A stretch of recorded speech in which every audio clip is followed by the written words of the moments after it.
Hi, I'm Veronica. I'm doing sales. I've been driving CHR for about a month.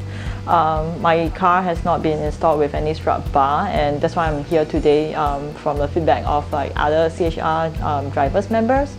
As a lady standpoint, UltraRacing may not sound ladylike, but I think it's more for protection and for stability, especially for us ladies. You know, sometimes you may jam brake or whatever.